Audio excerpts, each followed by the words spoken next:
أعوذ بالله من الشيطان الرجيم بسم الله الرحمن الرحيم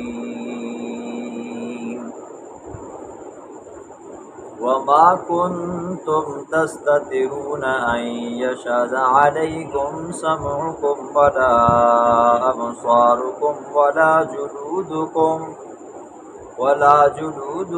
ولكن ظننتم أن الله لا يعلم كثيرا مما تعملون وذلكم ظنكم الذي ظننتم بربكم أرداكم فأصبحتم من الخاسرين صدق اللہ العظیم۔ ماقبل درس میں آپ نے سنا اللہ رب العزت نے کفار کو نصیحت کی پیغمبر علیہ الصلاۃ والسلام کے ذریعے۔ آخر میں فرمایا قیامت کا دن ہوگا، محشر کا میدان ہوگا، کفار مجرم لوگ اللہ کے دربار میں ہوں گے تو ان کے خلاف ان کے چمڑے، جسم کے اعضاء، ہاتھ، کان، ناک یہ بولیں گے، خلاف گواہی دیں گے۔ تو اس وقت کافر بندہ، مجرم بندہ اپنے چمڑوں کو، اپنے جسم کے حصوں کو کہے گا لما شہدتم علینا، تم ہمارے خلاف کیوں گواہی دیتے ہو؟ تم تو ہمارے جسم کا حصہ تھے، تم ہمارے جسم کے اعضاء ہو، ہم نے تمہاری لذت کے لیے یہ گناہ کیے، تو آپ ہمارے خلاف کیوں گواہی دیتے ہو؟ تو اس وقت یہ ہاتھ، پاؤں، ٹانگیں، منہ، زبان، آنکھ، کان وغیرہ وغیرہ یہ کہیں گے انطقنا اللہ الذی انطق کل شیء، ہمیں اس ذات نے بلوایا ہے جس ذات نے ساری مخلوقات کو بلایا ہے، جس ذات نے ساری مخلوقات کو گویائی عطا فرمائی ہے، ہمیں بھی اللہ نے کیا کیا جی؟ گویائی عطا فرمائی ہے، اس لیے ہم تمہارے خلاف گواہی دیں گے۔ پھر یہاں پہ بس نہیں ہوگا، آگے اللہ فرماتے ہیں وَمَا كُنْتُمْ تَسْتَتِرُونَ أَن يَشْهَدَ عَلَيْكُمْ، اور نہیں تھے تم چھپ سکتے تھے، أَن يَشْهَدَ عَلَيْكُمْ اس بات سے کہ یہ کہ گواہی دیں تمہارے خلاف، سمعکم تمہارے کام، تم چھپ نہیں سکتے تھے۔ دنیا میں جو گناہ کرتے تھے کانوں کے ذریعے، یہ کان تمہارے ساتھ ہوتے تھے، ایسا تو ہو نہیں سکتا نا جی۔ بندہ گناہ کرے، اپنے ہاتھوں کو اتار کر سیٹ پہ رکھے، اپنی آنکھوں کو اتار کر سیٹ پہ رکھے، کانوں کو اتار کر سیٹ پہ رکھے، زبان کو اتار کر سیٹ پہ رکھے، پاؤں کو اتار کر سیٹ پہ رکھے، ایسا ہوتا نہیں ہے۔ بندہ گناہ کرتا ہے تو یہ اعضاء ساتھ لگے ہوتے ہیں۔ وَلَا أَبْصَارُكُمْ، اور تم اس بات سے بھی چھپ نہیں سکتے تھے کہ یہ کہ تمہارے خلاف گواہی دیں گے تمہاری آنکھیں۔ وَلَا جُلُودُكُمْ، اور اسی طرح تمہارے چمڑے تمہارے خلاف گواہی دیں گے۔ وَلَٰكِنْ ظَنَنْتُمْ، لیکن تم نے گمان کیا، أَنَّ اللَّهَ، بے شک اللہ، لَا يَعْلَمُ نہیں جانتا، کثیراً بہت ساری وہ باتیں، مما تعملون جو تم کرتے ہو۔ ٹھیک ہے، بندہ اگر اتنا سوچے نا جی یہ جو کام میں کر رہا ہوں میرا رب مجھے دیکھ رہا ہے، تو یقیناً ہم سے وہ گناہ نہ ہوئے۔ ٹھیک ہے، ہم لوگوں کی نظروں سے بچ کر گناہ تو کرتے ہیں کہ کہیں لوگ نہ دیکھ لیں، لیکن گناہ کرتے وقت ہمارے دل کے اندر یہ بات نہیں آتی ہم لوگوں کی نظروں سے تو بچ چکے ہیں،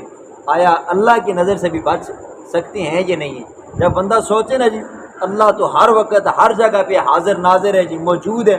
اس کی نظر سے بچ نہیں سکتے تو پھر بندے سے گناہ ہو ہی نہیں سکتا جی۔ ٹھیک ہے، لیکن کیا ہوتا ہے بندہ بھول جاتا ہے جی، گناہ کی لذت، مٹھاس، چاشنی اتنی ہوتی ہے بندے کو اللہ یاد نہیں آتا، بس ہاں محلے دار، دوست یار، رشتہ دار، والدین، بڑا بھائی نظر آتا ہے کہ اس کے سامنے گناہ نہ کروں، اللہ کے سامنے بے شک۔ اللہ فرماتے ہیں یہ تمہارا خیال تھا کہ بھئی میں گناہ یا تمہارے اعمال کو جانتا نہیں ہوں۔ وَذَلِكُمْ ظَنُّكُمُ الَّذِي، یہ تمہارا گمان تھا، الَّذِي ظَنَنْتُمْ بِرَبِّكُمْ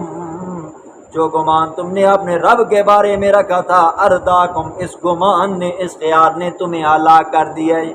فَأَصْبَحْتُم مِّنَ الْخَاسِرِينَ، پس تم ہو گئے ہو نقصان اٹھانے والوں میں سے۔ بندہ اللہ کے بارے میں یہ خیال رکھتا ہے نہیں، چل جی کل توبہ کر کے انسان،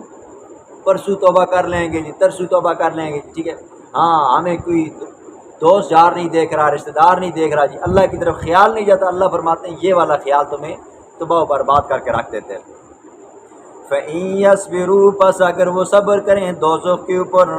فَالنَّارُ مَثْوًى لَهُمْ پس دوزخ ان کا ٹھکانہ ہے، وَإِن يَسْتَعْتِبُوا اور اگر وہ وہاں پر اللہ کو راضی کرنے کی کوشش کریں گے، فَمَا هُم مِّنَ الْمُعْتَبِينَ پس ان کی توبہ قبول نہیں ہوگی۔ ٹھیک ہے، دنیا کے اندر بندہ اگر رب کو راضی کرے گا تو اللہ آخرت کے اندر اس سے راضی ہوں گے، اور جو بندہ دنیا میں رب کو ناراض کرے اور وہاں پر راضی کرنے کی کوشش کرے تو وہاں پر اللہ راضی نہیں ہوگا۔ آپ سن چکے ہو جی، چوتھے پارے میں بھی سن چکے ہو، بار بار سن چکے ہو کہ وہاں پر بندہ اپنی جان چھڑانے کے لیے طرح طرح کے حربے استعمال کرے گا جی۔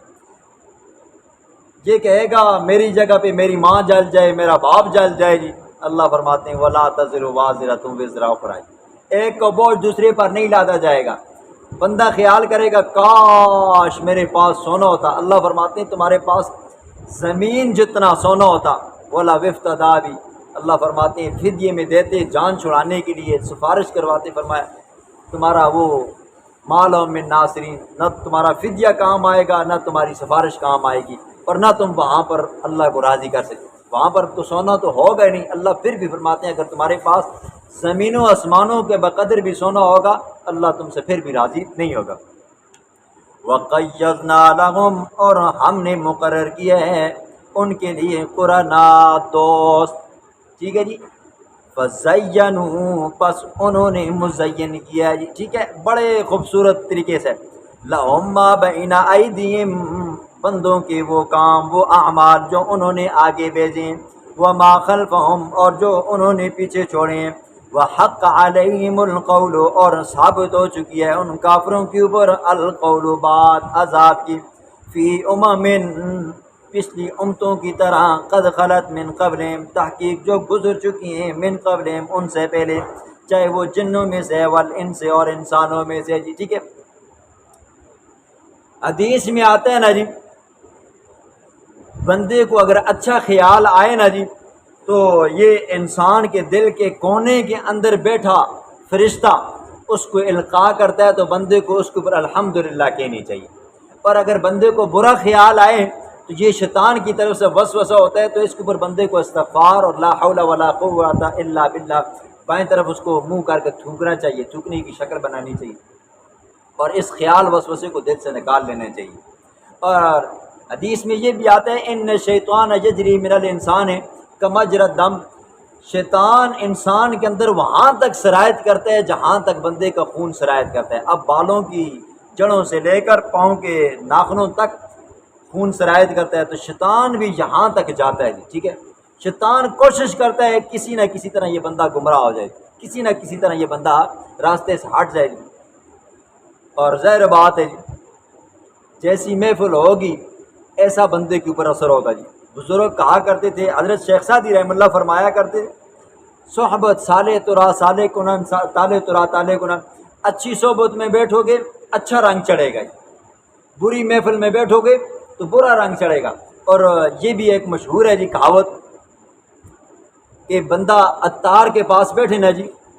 خوشبویاں کو عطراں والے کو بندہ بیٹھے نا جی، کدھر نہ کدھر ایک دو قطرے پھٹیاں اٹھ کر کپڑے تو لگ بھی نہیں ہیں، بندہ جب وہاں سے محفل سے اٹھ کر ادھر ادھر جاتا ہے نا جی تو اس کے جسم سے خوشبو آتی ہے۔ اور اگر بندہ لوہار کے پاس بیٹھے گا جی، وہ پٹھی چلائے گا جی، لوہا کوٹے گا، اس کی چنکاریاں اٹھ کر کپڑوں پہ لگے گی تو کپڑے کیا ہو جائیں گے، جل جائیں گے۔ یہ ہوتی ہے جی صحبت۔ اگر علماء صلحاء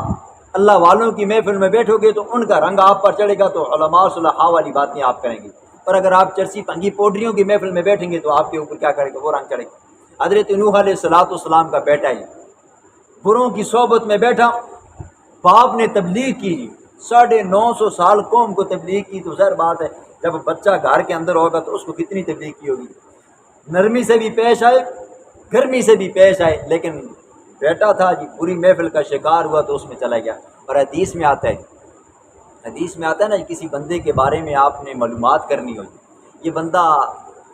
کتنا دین والا ہے جی، کتنا شریف ہے جی، کیسی اس کی فطرت ہے، تو فرمایا حدیث میں آیا کہ اس کے دوستوں کو دیکھو جی، آیا اس کے دوست کیسے ہیں، اس کی محفل اٹھنا بیٹھنا سوسائٹی کیسی ہے جی۔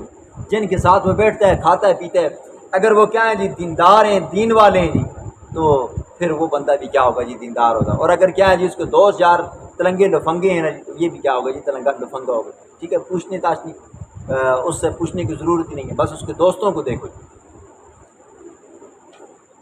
انہم کانوا خاسرین، بے شک وہ تھے خسارہ اٹھانے والوں میں سے جی۔ ٹھیک ہے، جو بندہ اللہ کی اور اس کے رسول کی نافرمانی کرتا ہے تو فرمایا پہلی امتوں کے لوگوں کا حال دیکھ لو جی، جن لوگوں نے پیغمبروں کی تعلیمات پر عمل کیا، پیغمبروں کی بات کو مانا، تو اللہ نے ان کو دنیا کے اندر بھی کامیاب کیا اور آخرت میں بھی یقیناً کامیاب ہیں۔ اور جنہوں نے پیغمبر علیہ الصلاۃ والسلام کی بات کو مانا، قرآن کو مانا، وہ دنیا میں بھی کامیاب ہیں آخرت میں بھی کامیاب ہیں۔ اور جنہوں نے نہیں مانا فرمایا حق علیہم، ان کے اوپر عذاب والی بات ثابت ہو چکی ہے۔ وقال الذین کفروا لا تسمعوا لهذا القرآن، ہمیشہ حق والوں کو دبانے کی کوشش کی گئی ہے، حق کی آواز کو دبانے کی کوشش کی گئی ہے، تبلیغ کو دبانے کی کوشش کی ہے۔ رسول اللہ صلی اللہ علیہ وسلم جب تبلیغ کرتے نا جی، لوگوں کے پاس جایا کرتے نا جی، تو ان کو لا الہ الا اللہ کی تلقین کیا کرتے تھے، اور لوگوں ایک رب کی مانو، ان لات منات عزا حبل 360 خداؤں کو چھوڑ دو۔ تو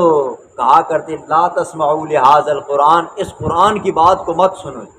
شور کرو، اس کے اندر کیا کرو جی باتیں کرو، تاکہ اس کی بات لوگوں تک نہ پہنچے۔ ظالموں نے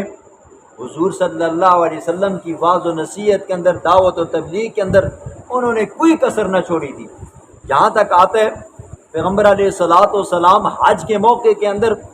جب لوگ دور دراز کے ملکوں سے علاقوں سے آتے نا جی، تو حضور علیہ الصلاۃ والسلام کو موقع مل جاتا جی، منا کے اندر، مزدلفہ کے اندر، عرفات کے میدان کے اندر لوگ اکٹھے ہوتے، تو حضور علیہ الصلاۃ والسلام ان کو واعظ و نصیحت کرتے، قرآن سناتے جی۔ لیکن کیا کرتے جی ابو جال، عتبہ، شیبہ، یہ ابو لہب وغیرہ، یہ وہاں پر جاتے کہتے یہ کیا ہو گیا جی صحابی ہو گیا، اس نے اپنے آباء و اجداد کے دین کو چھوڑ دیا، اور لوگوں اس کی باتیں مت سنو۔ اور جب قرآن پڑھتے تو شور کرتے تاکہ اس کی آواز لوگوں تک نہ پہنچے جی۔ آج بھی کیا کرتے ہیں جی، حق والوں کو دبانے کی کوشش ہے جی۔ کوئی بندہ قرآن کی تعلیمات اگر لوگوں تک پہنچانے کی کوشش کرتا ہے، پہلے تو ہمارے مسلمان ہی بات سننے کو تیار نہیں ہے، اور کفار کے تو سنیں گے۔ ٹھیک ہے، وقال الذین کفروا، کہا ان لوگوں نے کفروا جنہوں نے کفر کیا، اللہ تسمعوا مت سنو لہذا القرآن، اس قرآن کو، والغوا شور کرو اس کے اندر، لعلکم تغلبون تاکہ تم غالب آ جاؤ۔ کہیں ایسا نہ ہو یہ پیغمبر کیا کرے جی قرآن کی تلاوت کرے اور اس کی آواز کانوں میں پڑتی ہوئے جاتے ہوئے دل کے اوپر اثر کر جائے اور تمہارے ساتھی مسلمان ہو جائیں، لہٰذا اتنا شور کرو، اتنا شور کرو اس کی آواز دب جائے تاکہ تم غالب آ جاؤ۔ فَلَنُذِيقَنَّ الَّذِينَ، پس ہم چکھائیں گے الذین ان لوگوں کو، کفروا جنہوں نے کفر کیا، عذابًا شدیدا سخت عذاب، دنیا میں حق کو دبانے کی تم بات کرتے ہو، ہم تمہیں ایسا عذاب چکھائیں گے، وَلَنَجْزِيَنَّهُمْ، اور البتہ ہم بدلہ دیں گے ان کو، أَسْوَأَ الَّذِي كَانُوا يَعْمَلُونَ، بہت برا جو وہ دنیا میں عمل کیا کرتے تھے۔ ذَلِكَ جَزَاءُ أَعْدَاءِ اللَّهِ النَّارِ، یہ بدلہ ہے اللہ کے دشمنوں کا۔ کیا بدلہ ہے جی؟ النار، جہنم ہے، لَهُمْ فِيهَا دَارُ الْخُلْدِ، ان کے لیے ہوگا اس جہنم کے اندر ہمیشہ رہنا، جزاء بما کانوا بآیاتنا، یہ بدلہ ہے ان اعمال کا، کانوا بآیاتنا یجحدون، جو وہ ہماری آیتوں کا انکار کیا کرتے تھے، یہ بدلہ ہے بس اب اس کے کہ کانوا تھے وہ ہماری آیتوں کا انکار کرنے والے۔